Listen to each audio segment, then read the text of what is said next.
Day 10 was today. That wraps up the open portion of training camp. We've got a fun one today. A little bit on the downside for the offense. Defense dominated the day. I'm going to be giving you guys the practice report here with my guy, Marco, right after this.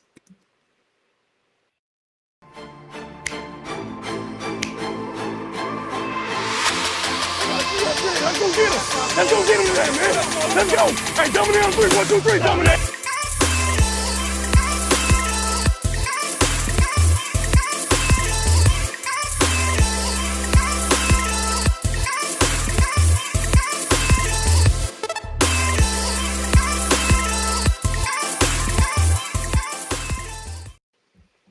What's going on, everybody? Welcome back to the program.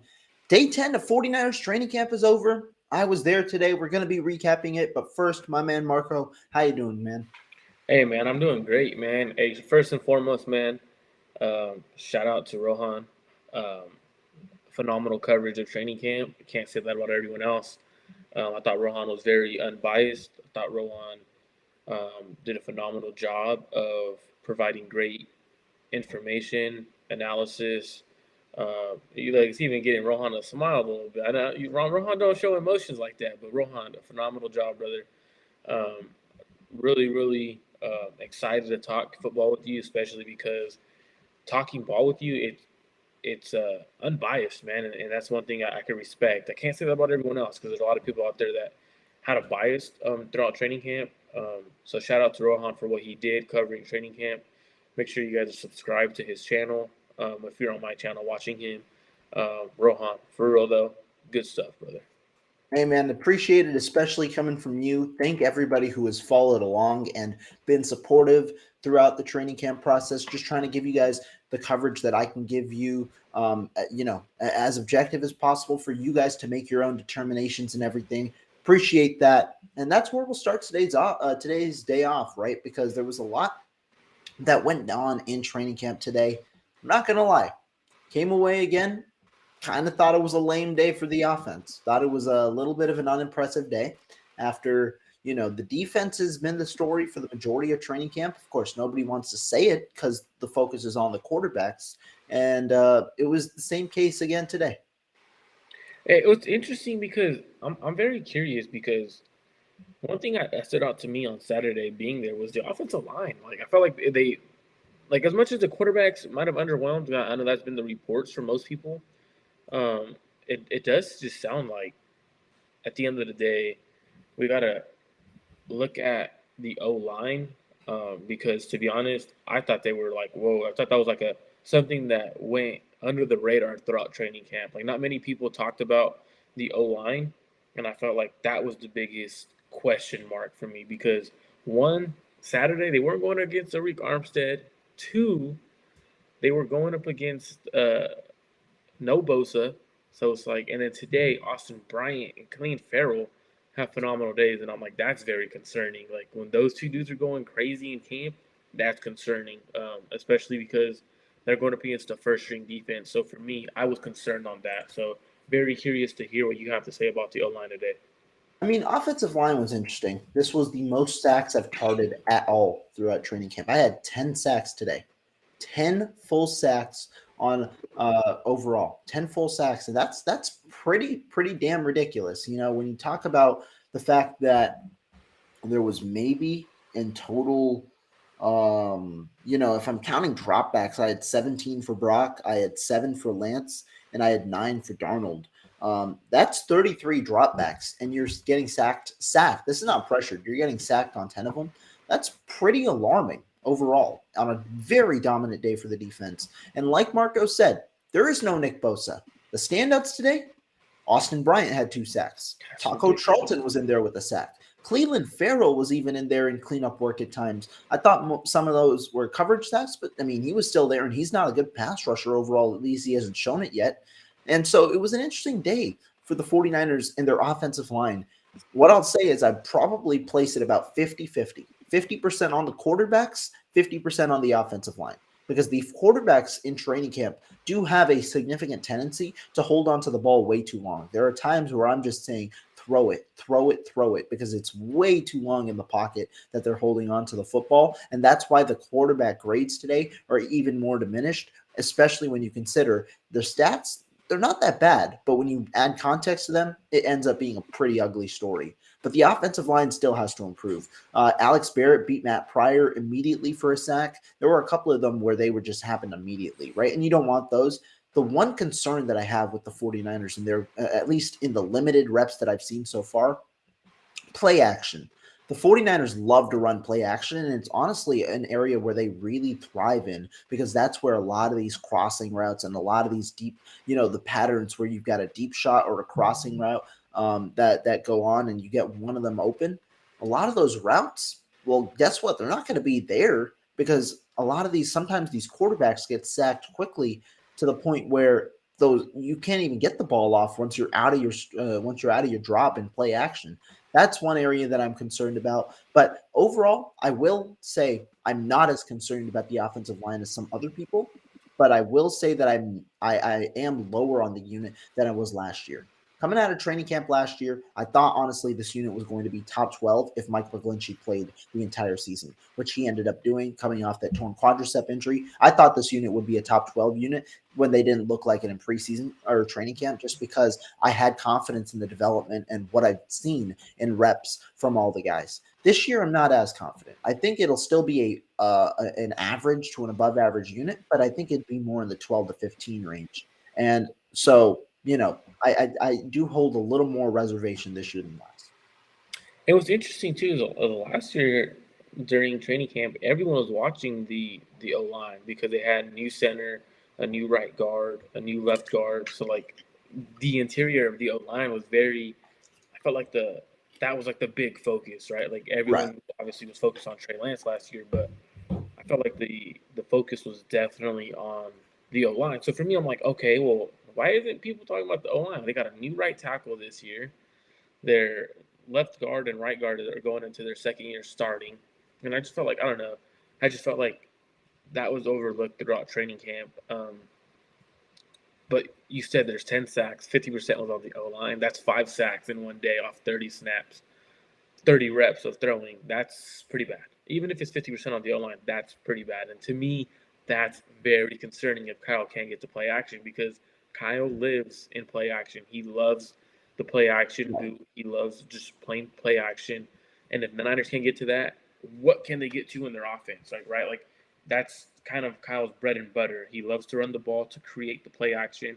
And if you can't get to something that he truly loves to do, that becomes a situation. And for me, I'm concerned. I'm excited to watch him through preseason now. Obviously, there was a comment. Kyle did say Brock Purdy will not go, but I want you to go through. We'll talk about that a little bit later. But I want you to go through the plays and everything of camp before we get to the post-practice report. If you guys are in here, make sure you guys subscribe to Clutch James Sports as well as Rohan's personal channel. The link should be in the description on both, so make sure you guys are subscribed to both channels. 100%. And yeah, don't worry, we'll get to the questions about Brock Purdy and Vegas and all that at the end of the practice report. But to start it off, just starting with the practice report, interesting split of the reps again. Brock Purdy got a heavy dosage of reps today. Normally, this is what happens towards the end of training camp. You'll see the ones get a lot more reps than necessarily than you'd seen in early on, where it would be an even split between ones, twos, and threes. Today, the ones got a significant amount of reps. But again, you got to take it with the way that it was. It was an underwhelming day for the quarterbacks. Let's start it off. Brock Purdy's first drop back, he was immediately sacked. This one was immediate. Ark Armstead was just there. He was right there. Cleveland Farrell was there as well. And this was a play action play. This is where a part of my concern about play action comes. Purdy, right at the end of his drop back on play action, was sacked by Ark Armstead, who I believe it seemed beat Spencer Burford. Could not confirm the offensive lineman. Just saw Armstead in there first. Cleveland Farrell was there as well. Sack on Purdy's first drop back. He didn't get another play passing wise on his first set of reps, which is why it went to Sam Darnold. And so on Sam Darnold's first play, he had a nice play. Hit Deebo Samuel about 15 to 20 yards on the right side. That was his lone passing attempt of his drive, which consisted of 3 plays. but a solid pass to start for Sam Darnold. Then, 1, 2, 3, which means Brandon Allen, he got back up. He took his reps. His first play, he was sacked by Austin Bryant. So 3 dropbacks to start, 2 sacks to start it off. Austin Bryant got there off the edge, and so this one was a sack on Brandon Allen. Brock Purdy comes back. Hit, though, this one was probably Purdy's best pass of the day. Hit Ray McLeod on a 25-yard deep crosser. This one was interesting. It was not a sack, but there were 3 or 4 defenders coming after him. Noted that he would have gotten murdered in the game. This would have been one where he would have taken a huge hit as the ball would have went on, because there were 3 or 4 defensive linemen, and it wouldn't have been a late hit. It would have been right there. I didn't count this as a sack because he got the ball off. It's just he would have taken a pretty big hit in this game with 3 to 4 defensive linemen coming at him. But 25-yard deep crosser, a great one there. And then an issue that I've seen now reoccur a little bit in training camp, false starts. 49ers had a false start on Purdy's third snap or third drop back of the day. That killed the play, and Purdy was pulled off the field. Went to Trey Lance then for his reps. Lance's first play, an interception. Alex Barrett, though, got there immediately. He beat Matt Pryor on a sack. That was his first sack of the day. But Lance then continued the play and threw an ugly pick to Demetrius Flanagan-Fowles. He was just one he was trying to force over the middle of the field. Again, he was sacked. So take it as you may, because Alex Barrett was there pretty quick. But Lance, not a great start. First play, a sack, and then an interception. They went back to the one. Go ahead. It sounds like that's a rough start for the quarterbacks. Like the way you broke it down, I'm like, wow, that's a pretty rough start. Right. And I mean, the other thing that I want to know, the offensive line, the running game has normally actually been one of the strong suits for the 49ers. The way the days are carried for the offense to flip it on their favor compared to the defense is through the running game. Because when you have Christian McCaffrey, I mean, he makes everything just look special. But Tyron Davis-Price has had good days. Jordan Mason has had good days. It's been a solid day, a solid start for the running game. And I've also been impressed with the run blocking on some of these plays, on draw plays. It seems like they're starting to perfect that draw play. However, I have to say the run game started slow today. McCaffrey's first handoff was stuffed by Fred Warner, and a lot of defenders were there. Tyrion Davis-Price's first carry was stuffed by Kevin Givens. David Price followed that up with a good carry while running with a third team. But then, overall, it was not a great start. Jordan Mason's first carry, he got it with the first team offense on Purdy's second set of reps. Oren Burks was there. It was a tough start for the offense overall. Run game didn't work that well. There was an end around that worked well for Willie Snead, but overall run game, not that well. Pass game, pretty porous. That was the first set of plays. We then moved to the red zone period. Purdy got 2 sets, Lance got 1 set, Allen got 1 set, Darnold got 1 set. We go to the red zone. Purdy starts it off. First play was a sack. This one I thought Purdy, he could have gotten rid of the ball maybe a little sooner still. Probably put this on the offensive line. But this was an interesting play. It was a very high throw to Christian McCaffrey. McCaffrey leapt up, man. He almost caught this ball. It would have been a near touchdown, an amazing near catch from Christian McCaffrey. He leapt up, and you know that play where he caught one from Jimmy at the back of the end zone, in the back of the end zone, the Rams. Yeah, he jumped higher, Damn. and I'm fairly certain this was like a one-handed catch that he ended up trying to corral with 2. The ball hit the ground as he lost control as he hit the ground, but still a crazy play, an acrobatic play. Nonetheless, important part, sack. Next play, Brock Purdy threw an incompletion. This was a poor throw from Purdy. Tried to hit Deebo Samuel on a wide out route in the red zone and just threw it wide. Tried to hit him on an out route, threw it wide. Charvarius Ward was in cover. And then Purdy's lone completion, a screen. He was on play action. McCaffrey in the slot. Deebo obviously in the backfield. Fake to Deebo, threw a screen to McCaffrey. Completion. Cool. Darnold then got the next shot in the red zone. His first play from the 20-yard line was a near interception. Tried to air one out.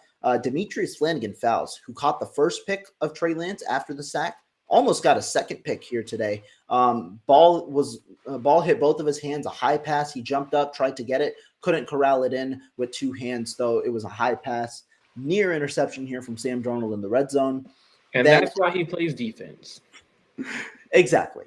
But after a Tyree Davis-Price draw, Darnold then had a nice touchdown, hit Ray McLeod for a 17-yard touchdown in the back of the end zone. This one could have been a sack. I would have blamed it on the quarterback had it been a sack. This one could have been a sack. I did not call it a sack. I called it a touchdown, hence my ruling here. Solid throw, though, from Sam Darnold, just processed a little slow. Thought he could have gotten there a little sooner and gotten the throw off, but maybe sack, but a touchdown here from Sam Darnold. Brandon Allen then gets his first set of red zone reps. First play, a screen. Hit TDP. Second play, he got sacked. This one, T.Y. McGill just bullied Joey Shepard. Got there from the interior, got a sack here on Brandon Allen. And then the third play, hit Jordan Mason. This was a good throw. Hit him for about 10 yards. Mason was out wide, ran about a curl route, and a good play here from Brandon Allen. He got 2 completions on the drive. Nothing substantial. A 10-yard throw and a screen pass, but probably the best red zone effort so far, given Purdy got sacked, incompletion, screen, Darnold near interception, and then the touchdown on a maybe sack. So, again, shaky play for the 49er quarterbacks to start.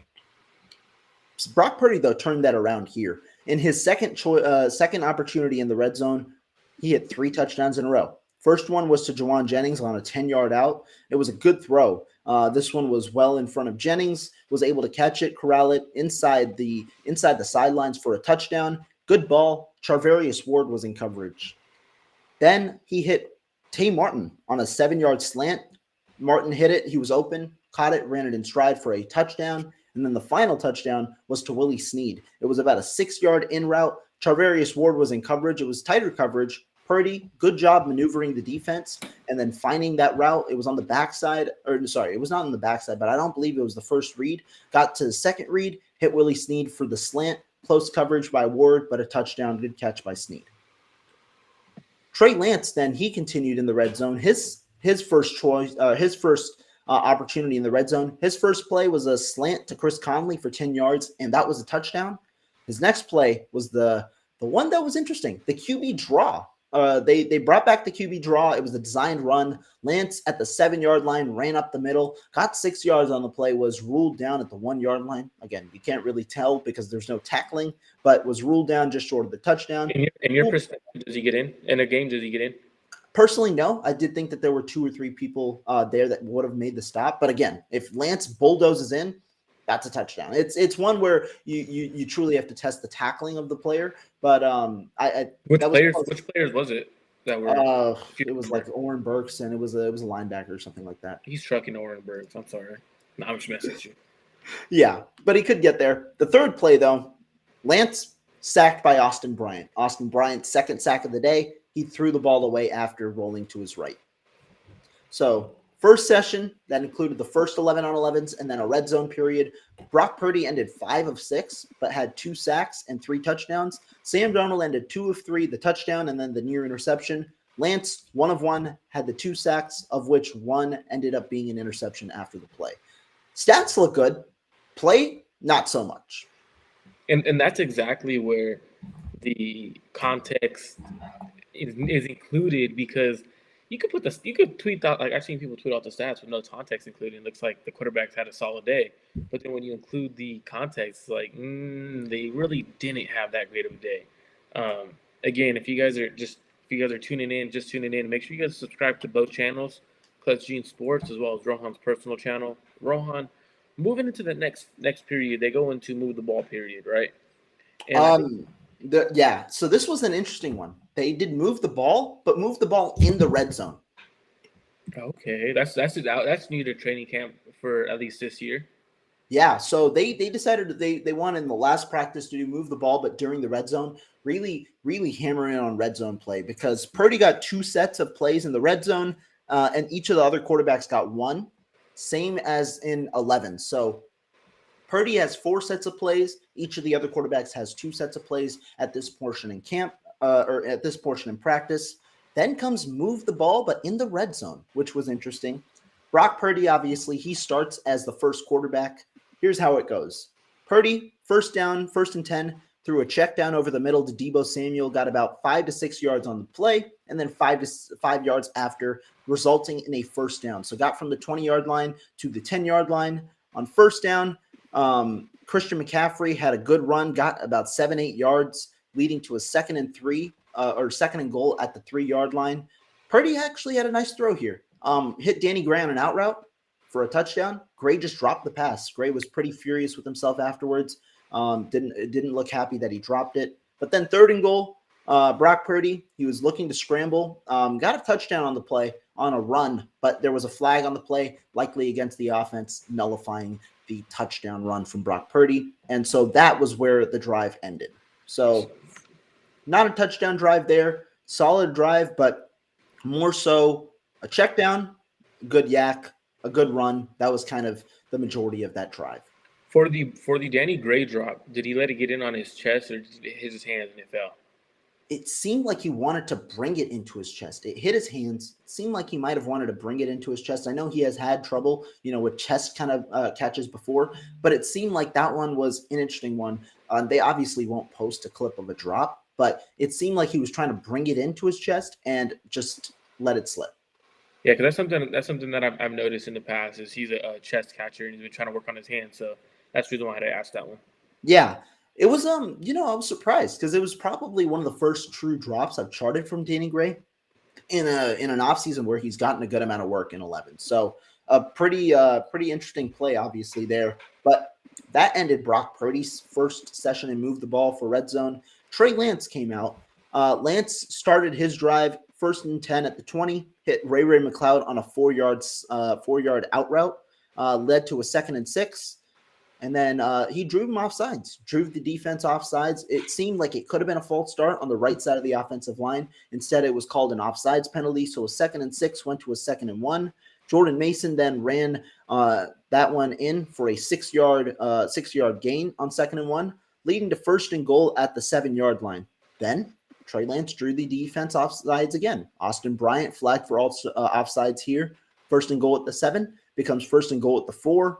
Lance then scrambles on, or the next play was interesting. It was a play action play to the left side. He was looking for Ross Dwelly or Ray McCloud. It's one of those play actions where he looks to the left side and it's essentially like a 2-route read. You know what I mean? Where you've got the deeper route, you've got the shorter route. Yeah, a high-low. The receivers were terrible on this one. Ross Dwelly was really slow getting out of his break, just couldn't get open. Ray McCloud got stuffed in press coverage. I believe it was Ray McCloud got stuffed in press coverage. Nobody open on this one. Lance then scrambles to his left side. Personally, I wanted him to throw this ball away. You're at the 4-yard line. Don't lose yardage. Lance then tries to scramble, loses 2 yards on the scramble, leading to a 2nd and goal then at the 6-yard line. Would have liked to throw away there from Lance, but nobody open off the play action, which led to his scramble. Then 2nd and goal.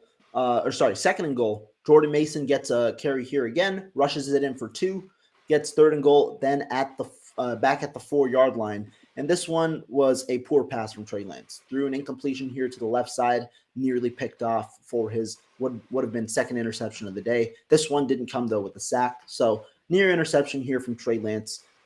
Just a poor play, or not a poor play, but a poor throw there that almost led to a pick. So Platform 246 asks, can I ask how he drew them offsides? My guess is he hard count. Hard count would be my guess. Yeah, personally, like it's tough to truly identify how it happens because we can't hear the quarterback, so we can't hear their hard count. We can't hear things like that, so it's truly tough to identify exactly how it happened. But would assume the hard count, which has worked on a couple of times this offseason, to my surprise. And what's interesting to me is Lance actually getting him on a hard count, especially because Austin Bryant was getting in the backfield constantly. So kind of, to me, the way I see it is quarterback change up the count. Hey, they keep getting us. We're getting beaten. Like they're not obviously not saying this to his offensive lineman because you don't want to tell your O-lineman, hey, you keep getting your ass kicked, right? Something you don't do as a quarterback. But you're in there, you're like, hey, mentally, my offensive line is getting worked. I got to change the count. If it's constantly on one, they're getting that jump. You know when it's coming. Changing the count, getting them 2 times back-to-back, that's very impressive for a young quarterback. and I want the quarterback to start doing that more. If you see your own line struggling, help them out in any way you can. Change up the count, get them on a hard count. As soon as you get them on a hard count, defensive line stops jumping and anticipating the count. Yeah, exactly. I mean, that's how it is, and that's something Lance has done pretty well, right? In his in the limited snaps that I've seen so far, gotten a couple of offsides calls from him, but Lance unfortunately could not convert. Third and goal, near interception on that poor ball there from Lance. That led to them flipping it back to Purdy. So what they did here was they went Purdy, Lance, and then back to Purdy. They skipped the third quarterback this time around, and so Purdy got a set of reps here, and he started off first and goal. So they moved it. They moved it to the 10-yard line instead of starting at the 20. First and goal here for Tyrion Davis-Price. Got a run 4 or 5 yards to lead up second and goal at around the 6-yard line. Davis-Price got the next carry as well, but this one was blown up by Fred Warner. Really no gain, leading to a 3rd and 6 or 3rd and goal at the 6-yard line. And it was the same combination earlier that sacked Brock Purdy here again. 3rd and goal at the 6. Purdy sacked by Arik Armstead and Cleveland Farrell once again. So, a solid day for those two defensive linemen. And that is absolutely something you don't want to see. A sack in the red zone. That is something absolutely you don't want to see. Unfortunate, though, there for the offense. And it seems like they're getting sacks. So I noticed too, yesterday or Saturday, they were backed up against their own goal line. Colton McKivitz gives up a potential safety. That's something I had charted. And it just seems weird that the way they're getting their sacks, like it's situational sacks that you don't want to give up. Like that's, to me, that's the biggest concerning point of the offensive line, because everyone bashed Mike McGlinchey for his situational sacks, right? Like his sacks came usually on a key situation, and they didn't come any other time. Like they felt like it was usually like those key moments. And right now, it sounds like the offensive line is having these sacks on key moments, and that is what's concerning to me. And I mean, I agree. And the other portion of it is one thing I will give the benefit of the doubt right now for, compared to the preseason, is 49er quarterbacks might be instructed, don't try and throw it away. It doesn't matter. Just try and finish the play. Try and see what you want to do. And that might lead to them holding on to the ball a lot longer. Even on plays where it's on the offensive line, you'll see quarterbacks obviously throw it away at times in a real game. Identify it and throw it away in quick time in a real game. But in training camp, the coaches might just be saying your objective, just finish the play. Get through your reads, finish the play. And that's something that should change in the preseason and hopefully also in joint practices, because you're getting sacked by another team. That is something that I'm hoping, we'll see what changes over the next week or so, and heading into the first preseason game. Because if this type of behavior continues, it will be an issue for the 49ers offensive line. And the 49ers offense. Absolutely. But it was interesting because Brock Purdy got that set of reps there, moved the ball at the goal line. So his drive ended with a sack on 3rd and goal at the 6-yard line. They then did regular move the ball. Not regular move the ball. They just did just regular 11-on-11s, regular team drills. They moved it back to the 45-yard line, did regular team drills. Purdy, who just got the set of reps, went again. And so on the first play, Jordan Mason, he got the first carry. CMC got a carry there.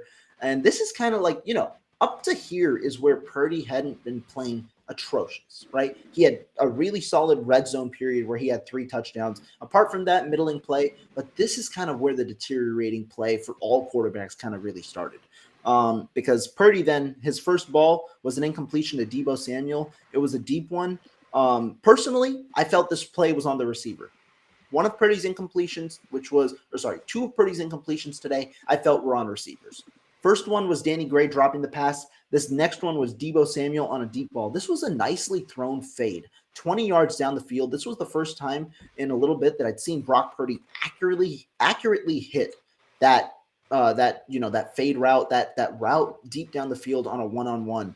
Samuel had beaten who I believe was Travarius Ward, could not clarify, or actually it might have been, sorry. He had beaten Deommodore Lenoir, but I didn't like what Samuel did on the route. It seemed as if Samuel was anticipating an underthrow because as the ball was released, Samuel nudged back into Diamondo Lenore rather than continuing to run his route. And as a result, the ball was slightly overthrown. Whereas if Samuel continues to run, the ball hits him in stride.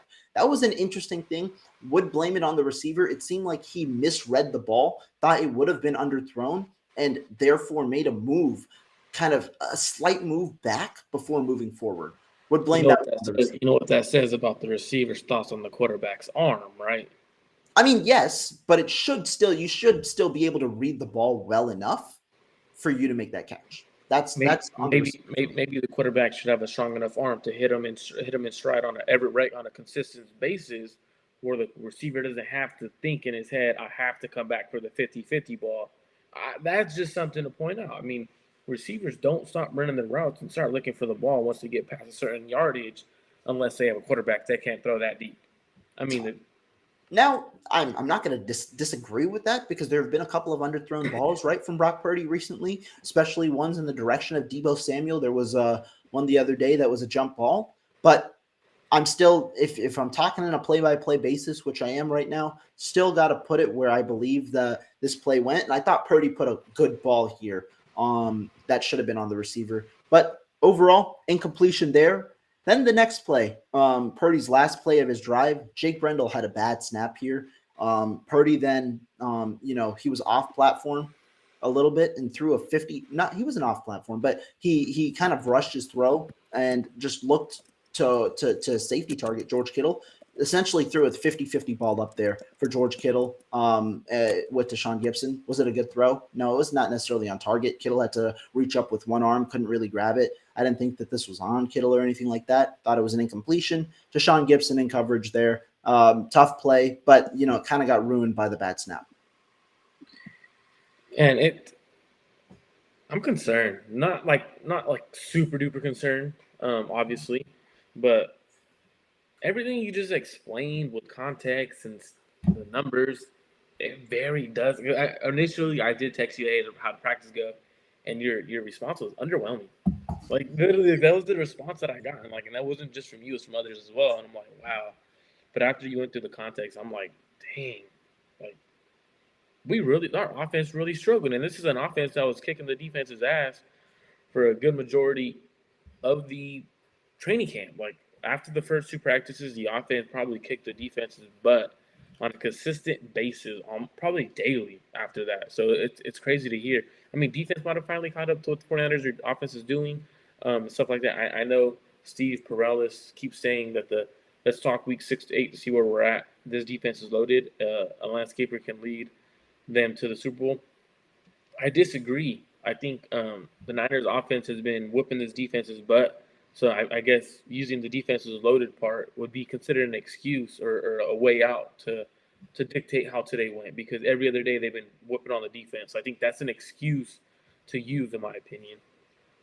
I mean, yeah, and again, I think the defense is strong, but I also think other defenses are going to be strong, and I think that that's the reason that you do have to take it with a grain of salt, but you also have to account for truly how the offense is playing on its own, right? There are some plays where the defense isn't involved, and the offense is just not having a great play. And even if the defense is involved, there are some plays where I feel, you could throw the ball away. You could process quicker, especially, if a route is covered, it's on you to process quicker to go to the next read and things like that. I mean, those are just small little things, but that's something that I pointed out. Absolutely. Hey, and I just wanted to say, Rich Keltz. Oh, good to meet you, my man. He walked up to me today. Appreciate you, man. Good to meet you. Yeah, just wanted to make sure I reminded you of that one, because I did move on to a couple before I could get that one too. So shout out to Rick Keltz meeting Rohan today. Rohan's a great dude. Pretty sure you're a great dude as well. Thanks for tuning in. Make sure you guys are all subscribed to both channels. I do have a question before we get on to your next part. Let's go for it. Just because the Niners did rep a lot of red zone stuff today, and they did red zone move the ball, I think this is a great question before we continue going, because you just got done talking about the red zone stuff. So 49ers led the league in 14 field goals attempts inside the 10-yard line and led the league with 10 field goals attempts inside the 5-yard line. Does this conversation concern you? Yes and no. Do I think the 49ers have been conservative? And I actually am going to point to something you brought up in Spaces, but do I think the 49ers have been are conservative overall in the Shanahan regime in these situations? Yes. And it's something we had this conversation, and I liked the arguments made.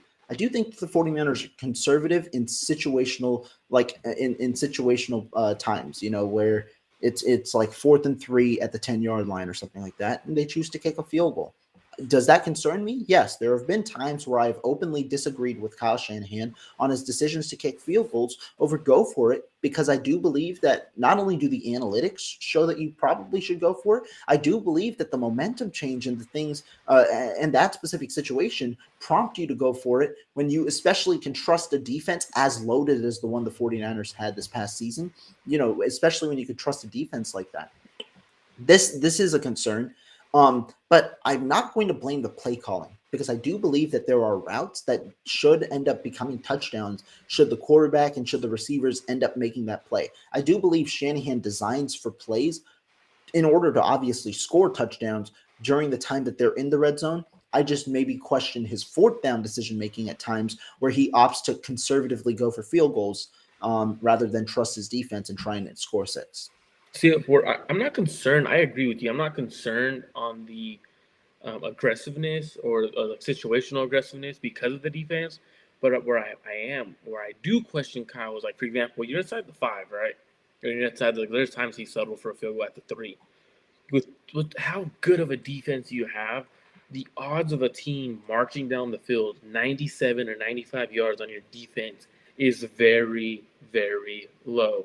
And then, for example, when people were like, "Oh, well, the analytics say kick the field goal here. You have a great defense. You're up 7." No, analytics say go for the touchdown, get the touchdown, the 7 points instead of the 3, and force someone. If you don't get it, the analytics still is in favor of they can't march down on your defense. So for me, it concerns me a little bit, only because I don't know how long your defense is going to be a top 5 defense in the league, and if this is his mindset after the defense is a top 5 defense in the league, then it's concerning. But right now, since you have a top 5, I'm not too concerned about it, and that's what I was talking about earlier in the Spaces, because with Kyle, you have such a great defense that you feel confident with a 3-point lead because your defense is the best team in the league. So for me, I'm not too concerned about it, but I would wish the 49ers would be more aggressive inside within the 5-yard line on 4th down situations. I would be willing to, trust your quarterback, trust your O-line and your receivers that you have. You have all pros at receiver, tight end, and running back.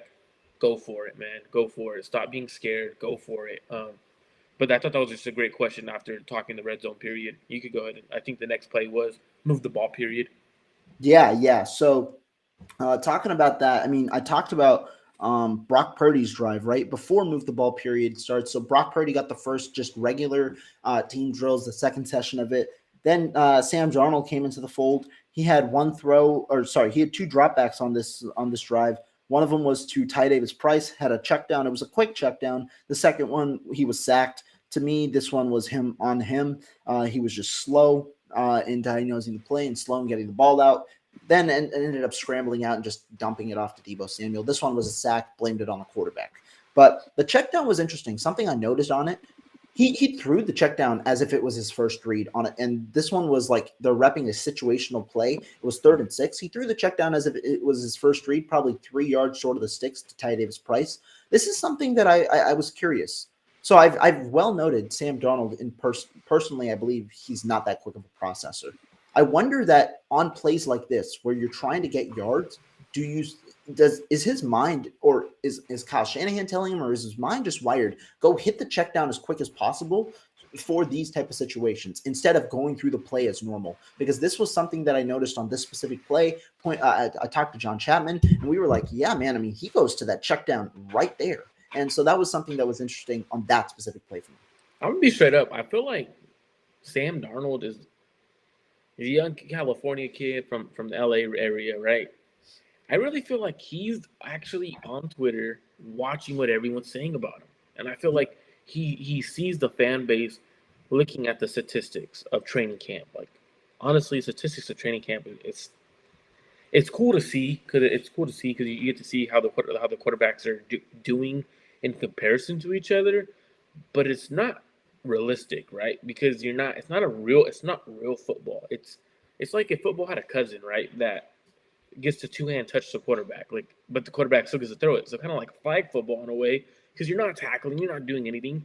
And I feel like he's really watching and seeing everyone talk about how his quarterback completion percentage is amazing and how he went 11 for 12 or 12 for 14 and he looked amazing. But then he's checking the ball down when you're in the red zone. Like you're in situational drills where you should not be checking the ball down. You should be looking to push the ball downfield, and that should be your last option or your third read when your mental clock is telling you to get rid of it. I don't know. I feel like he is one of the guys that is watching the statistics and is excited that he's completed 65% of his passes in training camp. I mean, I'm not going to say anything about that, but that was just, an observation I made on that specific play. But Darnold got what do you call it? 4 plays on that drive. His 2 dropbacks, a sack on him personally, and then a quick check down. Lance came up his next drive. He started off with a hit to Jawan Jennings, an 8-yard out route. But then his next dropback, he was sacked by Spencer Wagee coming through the middle with the 13 offense that was. So drop back, sack, completion, sack. That's kind of like, the norm for all these quarterbacks so far. However, it was 1-1-1 for move the ball for Brock Purdy, Trey Lance, and Sam Darnold.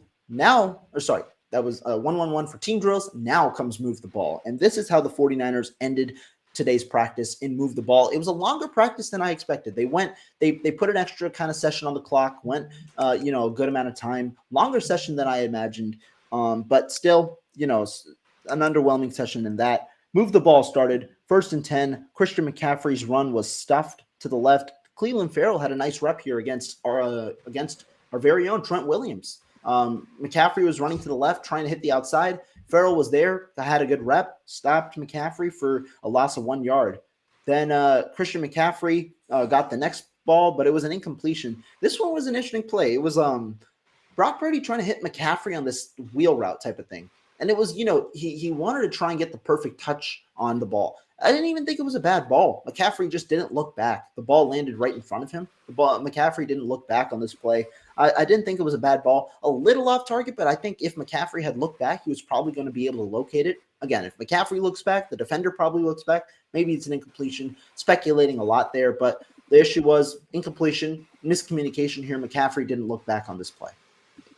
Then that's 2nd and 11. We got 3rd and 11 on this play. Christian McCaffrey got the next ball as well. Got a check down. It was a 7-yard check down here on 3rd and 11 from Brock Purdy, and that set up a 4th and 4. And at this point, are they a move the ball red zone? Move the ball. Not red zone, just regular move the ball. They started at like the 35-yard line. See, that was my issue with Jimmy, right? Is checking the ball down before the sticks on 3rd down. You just said 3rd and 7. He checked it down. Or 3rd and whatever it was and checked it down. Yeah, 3rd and 11. Yeah. 3rd and 11, we're checking it down. Like, I don't know, man. That, to me, that's more concerning than attempting to reach to like the interceptions and stuff. Like, to me, that's more concerning. Like that mentality of, oh, Christian's going to do it all. Like, that's concerning. Yeah, I mean, I think that's fair. The one thing I will say that I don't know, I don't know whether it was regurgitated or not, is that it was a 4-down drive, and so maybe Shanahan had told him about prior to the fact you get four plays, you don't get 3. Okay, that makes sense. You might get 4 plays because they did go for it on 4th and 4 rather than look to kick a field goal or anything. They went for it on 4th and 4, but 4th and 4 was an ugly one. Steve Wilkes, perfect blitzed a lot of people. Brock Purdy. Then, he's backing up off platform, threw it off kind of 1 foot, and threw an interception. Dre Greenlaw tipped it. Deshaun Gibson caught it. And that ended, I believe that ended Brock. No, he had 1 more set, but that was an ugly interception there. Dre Greenlaw tipped it. Deshaun Gibson caught it. Interception here for Brock Purdy. Would it have been a pick 6? I know some people reported it as a pick 6. Would it have been a pick 6?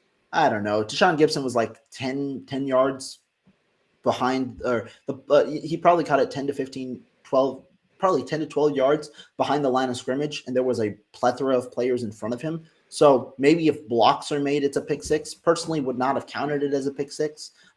He just got it because the offense didn't even try and make an effort to try and get him down or anything like that. So he got a pick six. Would not have probably counted it as a pick six. Okay, that's fair because I know a lot of people were saying, well, at least a few people were saying pick six. I just wanted to confirm, see how you saw that. So, Yeah. I mean, if you have blockers, all it takes is one good block to spree you open. But Right.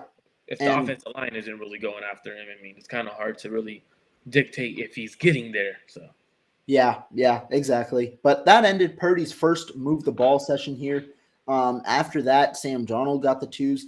Darnold got a lot of twos today. But first down for Sam Darnold, got sacked. Alex Barrett, Taco Charlton. It was one of them. I believe it was Barrett, but it might have been Charlton. Again, this one's on the quarterback. Just took way too long with this process, threw an incompletion afterwards, but it was a sack. Then second and long, Tyrion Davis-Price, a good run here. Got about 6 to 7 yards on this play off a toss, leading up to a 3rd and 3. And this one was another one. Thought Sam Darnold was easily sacked here, but he hit Braden Willis for a 45-yard play deep down the field, showcasing his arm strength. Jair Brown and George Odom were both there. And it seemed as if Braden Willis had the ball punched out before he reached the end zone, right at the goal line. He was running, turned upfield, tried to get a touchdown off it, but it seemed like the ball got punched out. So would probably rule it a fumble, but before the fact, it was a sack. So a sack, great completion, but then a fumble at the end of the play. So a little bit of ugly on both ends there. The 49ers, though, they kind of treated this as if it was a catch, and they stopped Braden Willis at where he caught the ball, because they allowed Sam Darnold to continue the drive. He got a first down around the 23-yard line. First play was a run for 2 yards, leading to a 2nd and 8. Darnold hit Jordan Mason then on a screen, but Marcelino McCary ball flew in, stopped the play for just 1 yard. 3rd and 7, Sam Darnold had a throwaway. There was a pressure on the play, and Darnold threw the ball away. So got the ball downfield. The way that he got downfield, that's questionable because if you count the sacks, if you don't count the sacks, that kind of negates the drive. But then went back to Brock Purdy as QB1. Purdy 1st and 10. It was a run for Christian McCaffrey for 3 yards to the left side. McCaffrey then took the next one as well. This was kind of a McCaffrey play. I mean, a McCaffrey drive. A 3-yard run, a 7-yard run, an 11-yard run, and then Purdy finally got the ball on the 4th play. It was 1st and 10. And he was sacked. It was a play action. Nobody was open. This one was interesting, though, because this one was one where you could argue Purdy could probably maneuver his way out. He had rolled out to his right. It seemed like he could have gotten sacked, but then he rolled back to his left, hit George Kittle cross side of the field for a completion. You could argue it both ways, but, I mean, it's one of those, I know Brad deemed it Purdy magic. It's one of those type of plays where if he gets sacked, he gets sacked. Not sure, but he could have escaped out of it. That was Purdy's last throw of the day, though. Didn't count it. It was a sack. So I ended him at 7 of 13, had him at 3 touchdowns, had him at 4 sacks on the day, and had him at the interception. So, a lot that went on with Brock Purdy's day. On that Purdy magic throw, that's how Brad explained it. So would you say there was defenders near the area that could have potentially picked the ball off? No. It was just wide open. It was wide open. But the issue was it was probably 9 seconds after the snap. So, the big question is whether he gets sacked or not, because he was running around the field. I personally counted it as a sack, but you could see it one way or another. I would probably say he's sacked. Yeah. Just like Brian Colt says, hit the like button, guys. Make sure you guys subscribe to both channels, not just one channel. Both channels, Cut Gene Sports, Rohan's personal channel. Hit the like button, hit the notification bell so you know when we're going live. We're coming to you live. You want to know when we're on so you can hop on with us so you guys could ask some great questions like you guys have been. Last drive of the day, though. Moved the ball. Trey Lance got it. 1st and 10. Ronald Awatt got the ball. Stuffed for loss of 2 by T.Y. Miguel. Just a dominant day, both on the ground and in the air for the defense. 2nd and 12, Trey Lance sacked. Austin Bryant once again got there.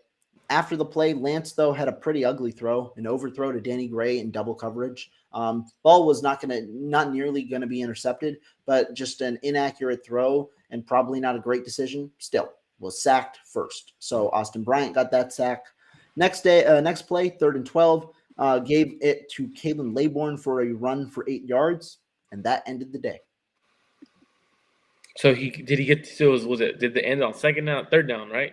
Ended on 3rd and 12. Laybourne got an 8-yard run, so it was going to be 4th and 4, but they ended the day. The reason is they brought in the field goal team for a kick. The field goal team could go after. Give them the damn 4th down. Give them the 4th thing. You know what I mean? Like that's what's confusing. Like you give everyone else. I don't know, but did he make that ended the day though? The way that I had it, Purdy 7 of 13, 3 touchdowns, an interception, 4 sacks. Trey Lance 3 of 4. A touchdown, an interception, a near interception. The true interception came after a sack, so it didn't count, but a near interception and 3 sacks. Sam Darnold, 4 of 6, touchdown, a near interception, 3 sacks.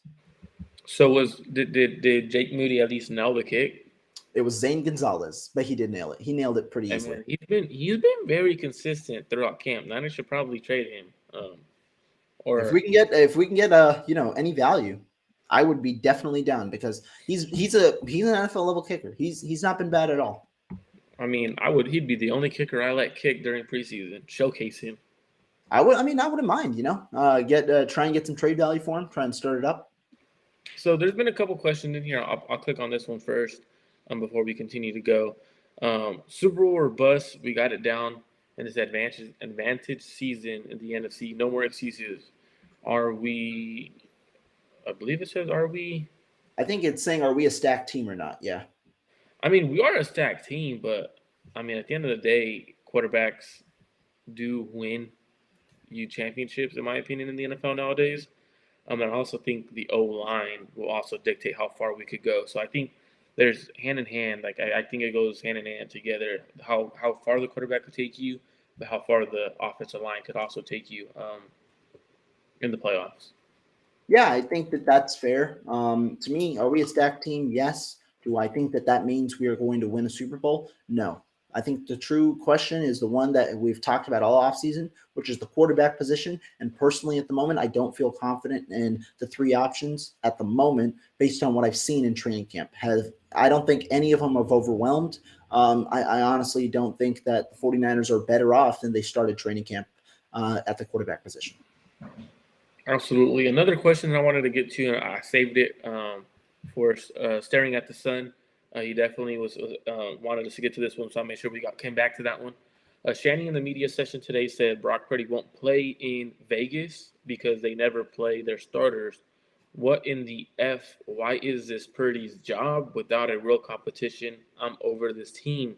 I'm concerned. I kind of question that as well, but at the same time, the Niners are going to have 2 joint practices with them, so you'll get your first team a lot more reps during this time in a controlled environment, so he gets to allow Purdy not to get hit. Now, if he plays Purdy in the preseason, he gets hit. Potential injuries could cause. He's your starting quarterback. Kyle Shanahan pretty much announced today Brock Purdy's his starting quarterback. So I think that should end all debate on who the QB1 is going forward.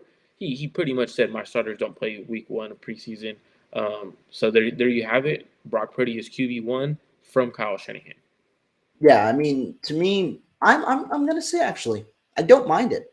Brock Purdy, you already know that you already know he's your starting quarterback. There's not necessarily a significant need. I'd like the starters to play, but I do value joint practices more than the others, which is why I would prefer Brock Purdy if he were to play in a preseason game, play in one of the back preseason games where you won't have joint practices. That would be my preference, either the second or the third game. Especially, I'm assuming they want to do that as well because it's a home game, so they'll probably play the starters in one of those 3 games for a series or 2. But Purdy is the starter. Why?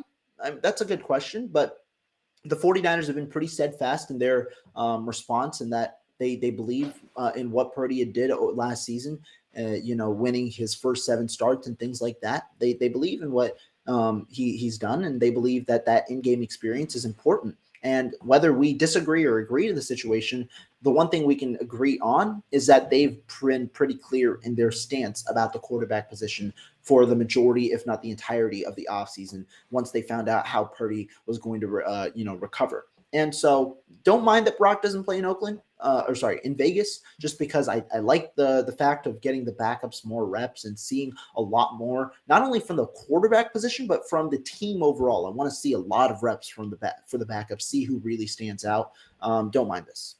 Yeah, I do mind it, but I don't. Like, obviously, if we weren't having a joint practice, I'd be like, that's concerned. Like, what are you doing? He needs reps still, especially with that elbow injury. So you can kind of really see what you could do against other teams. Obviously, we're going up against the best defense in practice, so that's the reason why I don't really care. Because like you're going up against the best defense throughout practice, doesn't even matter, man. So your thoughts on C. Ward and Lenore? I think both of them are having good camps. Like, I mean, it's kind of hard when you're going up against Brandon Ayuk and he's having the camp of a lifetime for any receiver in the 49ers recent memory. I think what he's been doing in camp has been phenomenal. He's unguardable. He's really unguardable at the moment. I mean, I agree. It was funny. Travis Ward did give up, I think, 3 early catches today, including 2 touchdowns against Brock Purdy in the red zone. So I was like, man, he's getting cooked a little bit. But I was kidding in a way. Overall, they've been solid. I mean, they've been solid. Lenore looks bigger. Ward looks the part. The main issue, if any, would be injury. As long as Ward remains healthy, the 49ers are going to have a solid cornerback duo. The true question would come if Ward faces some injuries, because he hasn't practiced necessarily as much as some of the other starters in the preseason already, in training camp already has had a groin injury, an issue that has plagued him in the past. We'll see how his health continues throughout the season. Yafi says keep hating on the QBs, especially Purdy. I'll be back when he's piling season wins. If he's piling season wins, we're all going to be in here excited, happy. So I don't know what you're talking about. We're all about the team winning. So I hope you come back to cheer with us when we are winning games. If it's because of him, with him, doesn't really matter. I think we're going to be enjoying the wins. Going through practice today, I know you were saying the quarterback was underwhelming. Was there anyone else that stood out to you? Easily the defensive line. And one thing I want to ask now, Nick Bosa, he obviously hasn't been there, but the 49ers defensive line has eaten. How comfortable do you feel about the defensive line, hearing everything you've seen about in training camp? How comfortable do I feel about them? Because, you got Hargrave now, or the defense overall, hearing what you've seen about the defensive line.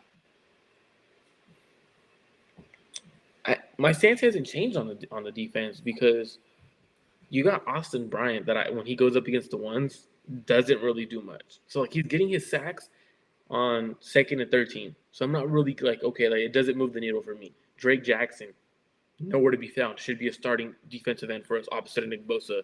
Clean Farrell had his best day out of camp and he's supposedly competing for the starting position. Had 1 day good out of 10 days.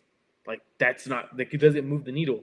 Javon Kinlaw looks in great shape, has a good few practices, but besides that, has kind of been okay. Like it's not. So to me, my stance hasn't changed. I do like that the DBs are getting their hands on balls and the linebackers are getting their hands on balls. But then at the same time, that's kind of concerning because the quarterback situation is still unknown. So I wouldn't say that my stance has changed on the defense. I still think they're a top 5 or top 10 defense, depending on how everything goes. So for me, the stance hasn't changed. It's maybe a little bit more concerning that the defensive ends aren't winning against the first string defense at times, or at least the key defensive ends. So for example, Drake Jackson, Clean Farrell, and then hearing Taco Fall. The thing that concerns me the most is hearing Taco Charlton went from landing in practice like 4 days ago to getting reps with the ones. To me, that's a bit concerning. Like a guy who they just signed off the streets, who wasn't with the team and it wasn't with the team at the moment, is already getting first team reps. To me, that's concerning. Yeah, I mean, you're putting it in a different perspective than I've been thinking. I naturally came away impressed just because I thought 49ers would have issues at defensive end this year. I honestly thought the depth going into camp was going to be an issue. I was not as like Cleveland Farrell, I felt was a lock given his contract alongside Drake Jackson.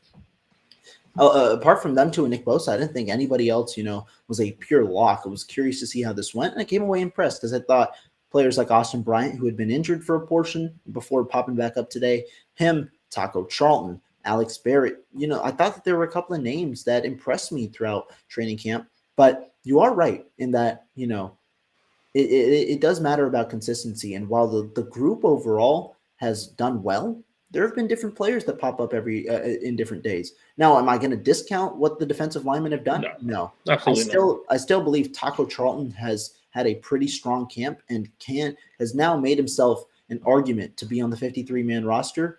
I think he's got a strong camp. I think Austin Bryant would be a premier practice squad player because I think they'll be able to stash him, so he'll be a premier practice squad player. But I think that there are, a couple of players in the 49ers group now that I came away more impressed than when I entered training camp with. And I think it's not a knock on the defense. I'm not trying to knock the defensive line, if that makes sense. Like, I'm just trying to see when they did get their reps against the ones, how did they look? Or the twos, how did they look? Some of them, it's not impressive. It's not like they dominated, So for me, that's where I'm like, my stance hasn't really changed. I mean, it's still the same 49ers defense, an elite defense, top 5, top 10 defense. Now, Taco Charlton went up against the ones today. You didn't hear anything from him. That's nah. I got to hold you there because Taco did get a sack. Taco got a sack.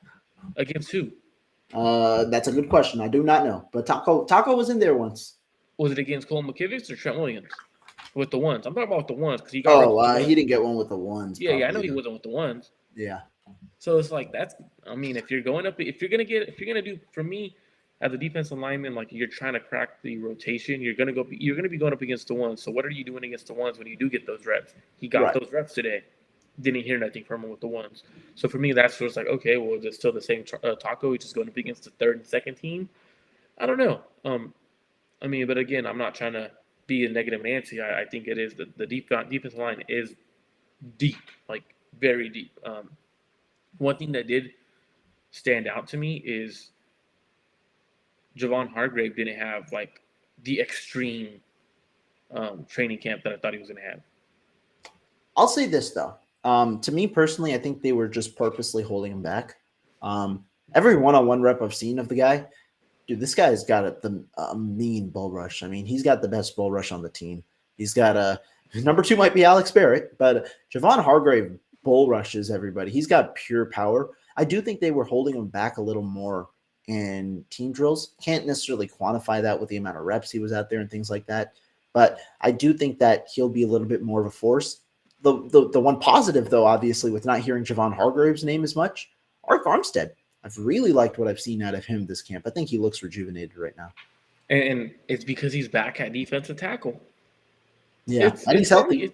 It's when you play a guy at his natural position, you're going to see him thrive. You're going to see him do better. Let's do a couple more questions and comments real quick, and then we'll get out of here. Do you believe our QBs are not better because Kyle was not coaching them up?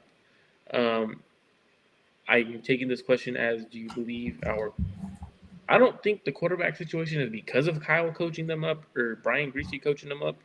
I think they just need reps. I think it's a young group. I mean, especially when you look at Brock Purdy and Trey Lance, it's a young group in terms of experience-wise. Sam Darnold is Sam Darnold. You're not going to take a quarterback who's been in the league for 55 starts in his career and make him something spectacular right away. That's a project. That's why they signed him. It's a guy that you could win with, but it's more of a project. So I don't think it's because of Kyle or because of Brian Greasy why they don't look good or why they do look good.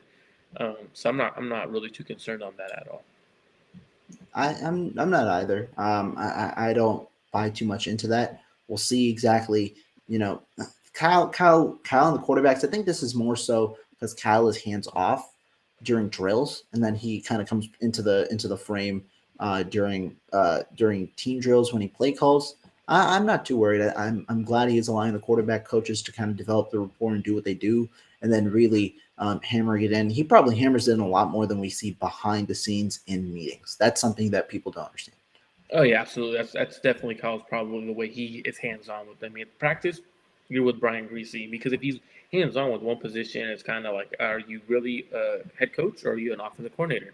And I feel like he wants to be the head coach. So, um, another question I wanted to ask you, Rohan, what were your thoughts on? I don't know who it was in the press. Um, I mean, why was the question asked to Oren Burks? Can you please compare Brock Purdy to Aaron Rodgers? Are you kidding me? Like, honestly, genuinely, what the heck is that? Brock Purdy to Aaron Rodgers? Like, poor Oren Burks thinking they're like, there's no way to, like, you're either going to blatantly lie or you're going to put your quarterback down, which you don't want to do. I don't understand it at all. Like, at least give Brock Purdy a chance too. Why are you putting him in the same realm as Aaron Rodgers? First of all, their play styles are completely different. And that's been my concern all offseason is fans and other and beat writers are putting them in this category because of statistics with guys like Rodgers, Mahomes. That's concerning because you're literally framing a narrative, one, for fans to believe he's that elite already. And that to me, that's concerning. But I'm sorry to cut you off. No, I mean it's exactly that. I don't understand why even try and put those expectations on him. I'm not that sure. Yeah, when I saw that, I was like, what the hell is going on? Like, we are literally setting this young kid up for failure because people are going to hold him to this high standard. And they're going to be, well, he's not Mahomes, he's not Rodgers, he's not Breeze. And they're going to be like, he's a bust. He's terrible. Like, to me, that's where, like, I feel bad for the kid. Can TDP jump ahead of Mason by week one? TDP already did, in my opinion. I think he did. The reason I don't believe so is because Mason is really starting to prove himself as a pass catcher, and I think that that's going to be even more valuable this year than others in this 49ers offense, and that could give him the extra edge. But I mean, does that mean TDP will be not a factor? No, I think TDP has earned himself to be a factor, and there's going to be a surprise when I drop my 53-man projection tomorrow morning in the running back room. I think so. Whatever comes out in the projection, I'm not too concerned because it's preseason week one. But Jordan Mason also has 4 fumbles. Like, that's something I take into consideration as well, is his fumbles that he's had throughout camp. And TDP's emergent. Like, you don't see the way I see Chris Forrester, Kyle talk about him. Like, and then I saw him in person Saturday. He looks like the second best running back on the team, even if Elijah Mitchell's healthy.